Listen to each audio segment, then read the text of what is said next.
दिल्ली के मुख्यमंत्री अरविंद केजरीवाल ने शनिवार को प्रधानमंत्री नरेंद्र मोदी की शैक्षणिक योग्यता पर सवाल उठाया है और पूछा कि क्या उनकी डिग्री फर्जी है। यह एक दिन बाद आया जब गुजरात उच्च न्यायालय ने केजरीवाल पर जुर्माना लगाया और फैसला सुनाया कि प्रधानमंत्री की डिग्री के विवरण की आवश्यकता नहीं है। केजरीवाल ने एक वीडियो कॉन्फ्रेंस को संबोधित करते हुए कहा कि एक अशिक्षित या कम शिक्षित प्रधानमंत्री देश के लिए खतरनाक है। दिल्ली के मुख्यमंत्री ने कहा कि अगर प्रधानमंत्री ने गुजरात विश्वविद्यालय या दिल्ली विश्वविद्यालय से पढ़ाई की होती तो उन्हें इसका जश्न मनाना चाहिए था। इसके बजाय वे जानकारी छिपा क्यों रहे हैं? क्या पीएम की डिग्री फर्जी है? अगर मोदी की वैध डिग्री है तो गुजरात विश्वविद्यालय इसे क्यों नहीं दिखा रहा है? यह आरोप लगाते हुए कि प्रधानमंत्री द्वारा अपनी डिग्री न दिखाने के दो कारण हो सकते हैं। मुख्यमंत्री ने कहा यह या तो अपने अहंकार के कारण है कि वह इसे किसी को दिखाने की आवश्यकता महसूस नहीं करते हैं, लेकिन इस तरह का व्यवहार मान्य नहीं।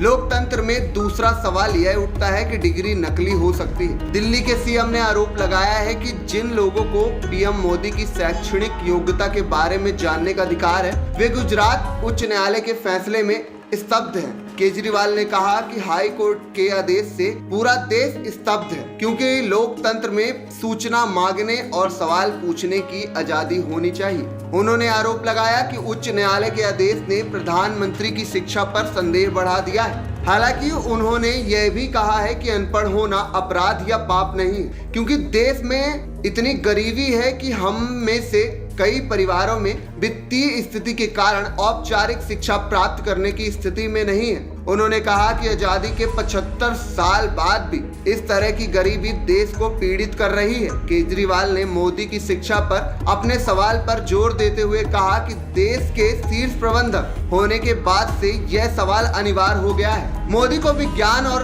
अर्थव्यवस्था सहित कई महत्वपूर्ण फैसले हर दिन लेने पड़ते हैं। उन्होंने कहा कि प्रधानमंत्री अगर पढ़ा लिखा नहीं होगा तो अधिकारी और तरह तरह के लोग आएंगे और कहीं भी उनके हस्ताक्षर ले लेंगे, उनसे कुछ भी पास करवा लेंगे, जैसे नोटबंदी, जिसके कारण देश को बहुत बड़ा नुकसान उठाना पड़ा है। एएनपी टाइम्स की रिपोर्ट।